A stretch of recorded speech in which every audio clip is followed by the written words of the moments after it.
How's it, Godzilla fans, Kaiju fans, collectors, and just general people of YouTube? This is Chanzilla1964 coming back to you with another figure review.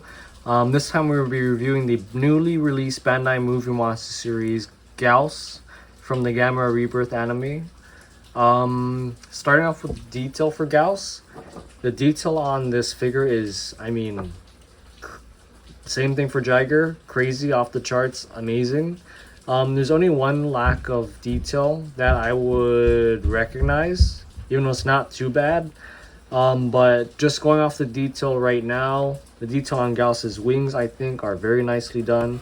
How we have the whole sinewy kind of veins popping out thing with the veins over here for Gyaos' wings is very nicely done, and the sinews, as well as the webbing over here. I like how there's this kind of bony texture. Whereas this was not apparent on past Gyaoses. And then you got the little dew claws, very prominent, very big actually, which I'm loving. And you got Gyaos' claws over here, which are very nicely done. Going to Gyaos' wings here, I love the angle that they have for this Gyaos. How the wing kind of looks like a natural arm pose, which is really, really nice. And you got the same bony kind of texturing over here. And then you got the muscles for the shoulders for Gyaos. And then you got the shoulder blades over here, which is a very, very cool detail. You're going to find the same detail on this side of the wing for Gyaos. Yeah, the wings are really amazing. But for me, the whole thing that amazed me for this Gyaos was the body. Starting off with Gyaos' head here. The head detail for Gyaos. It looks amazing, from the individually sculpted teeth to the wrinkles and folds on the face and the bulging eyeball, which I'm loving, and the nostril. There's one little nostril right over there. The inside of Gyaos' mouth is also detailed very nicely, so the camera will pick it up. You got the place where he's gonna shoot out the beam, and the kind of inner mouth detail, very nice. I noticed that it is missing the tongue, sadly.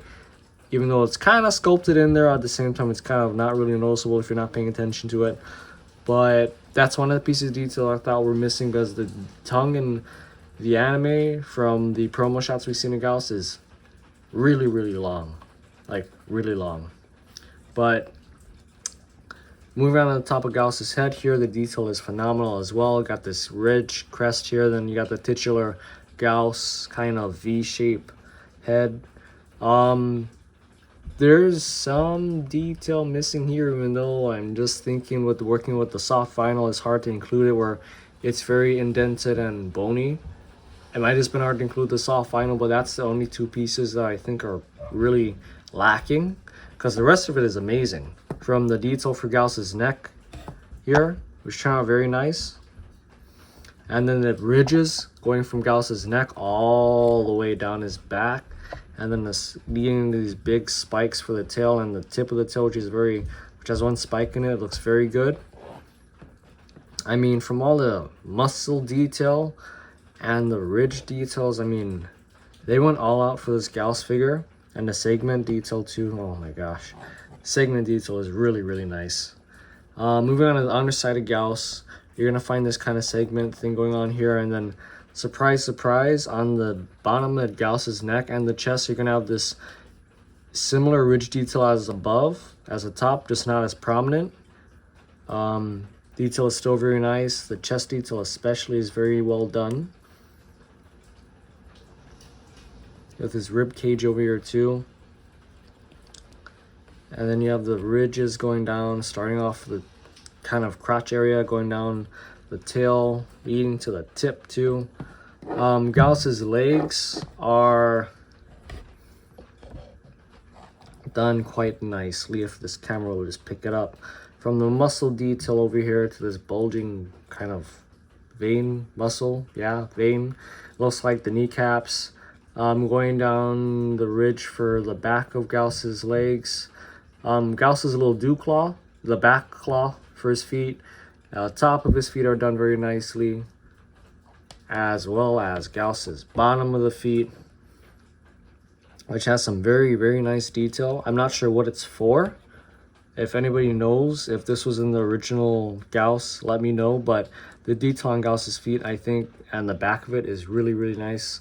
And Bandai kind of really went all out for this figure, which I'm really appreciating. And you also got kind of the hip bone over here protruding out as well. Almost forgot about that. So yeah, the detail on the Gyaos is amazing and phenomenal. And I think I'm going to say the same thing about the paint. Moving on to paint for this guy, the only amount of paint on Gyaos is going to be this pink for the inside of the mouth here. Yeah, the black for the teeth and the claws, at least the top part of the claws for Gyaos, because the bottom is not going to be painted, sadly. Yeah. Then you're going to have this kind of orange, yellow, beige paint going on for the bottom of the wings, even though I think this is meant for the whole webbing of the wings, even though I like this as is because they've done it with the Rodan figure too for this past Heisei Rodan. So I really don't mind this. I really like this added paint detail. The kicker for me for this Gyaos figure that I really liked was this purple paint detail that they added to for the crest on Gyaos and the ridges on the back, which goes from the tip of his head all the way down to the tip of the tail. So for Bandai, this is a huge win because they'd never do this. So this is why I keep saying for this Gyaos figure, Bandai put all of its stoppers and really went all out. I would go into articulation for this guy, but there's some glue seals at the wings, at the head, at the middle of the body, at the tail. None of them move. So this is pretty much just a statue, which, I mean, it's Gyaos flying, so there's not really much movement that is needed because it's Gyaos flying. Even though the one piece of articulation that I wish Bandai may have added, which I'm noticing they're really lacking for their flying figures, is that the hips move, if anything. Even though this is a very modern, very different take on the Gyaos figure, and I'm loving it because we hardly get any Gyaos in the flying pose, even though I'm noticing we're getting more of those today for the flying monsters, especially like the Servum, Rodan, and now Gyaos. So it's a very different take that Bandai is taking for these figures, but I'm really liking it, especially in this case where Gyaos looks really badass when flying. Because for size comparison, we have Gyaos up against Gamera, and we've never really seen them on screen together, so I can't say. But if this is how big Gyaos is going to be, let's just say there's going to be a titular ultimate kind of big boss Gyaos, and this is how big it's going to be. I think it'll give Gamera quite a run for its money. If it's a bunch of smaller Gyauses that are kind of this size, I see Gamera getting really messed up because this is a pretty big Gyaos, all things considered. Like, this is what I would expect a super Gyaos, quote unquote, super Gyaos from this movie to be the size of.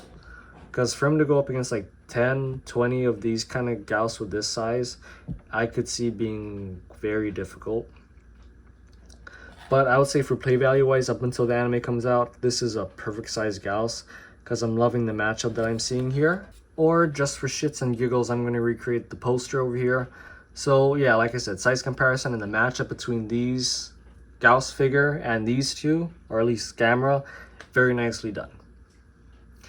I'm going to leave it on this screen for now. Do I recommend you guys get this Gyaos figure? Definitely. You don't even have to be a fan of the Showa Gamera series. You can be a fan of Gamera in general. Heck, you can be a fan of Godzilla or Ultraman. I think this Gyaos figure would match up with any of the series. Even Jiger, strangely enough, because of just how crazy weird the colors and the design for these creatures are, especially for Gyaos though. I'm loving how the spikes make it look a lot more menacing and kind of like a bat from hell, which is what Gyaos is pretty much. But I would definitely recommend you guys get this figure if you get the chance, especially before it hits the aftermarket price. I myself might customize this guy just a little bit.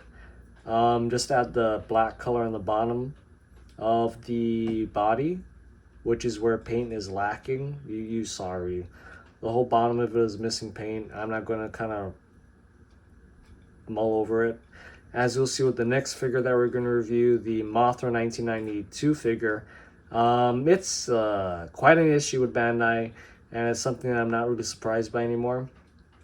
And it really doesn't hurt this Gyaos figure, all things considered, because of how amazing the detail paint is with what we have. Same thing with Jiger.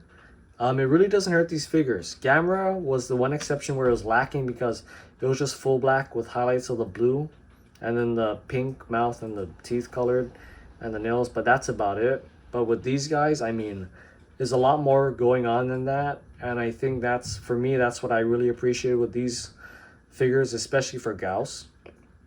That's what I appreciated. That'll do it for today's review, guys. Remember, if you guys like this video, be sure to hit the thumbs up button down below. And if you guys like what you see on our channel, please do be sure to subscribe. And if you guys think I missed anything, or you guys just want to chat it up in the comment section down below, leave a comment. Go ahead. This will do it, though. This is Chanzala 1964 saying until next time, peace.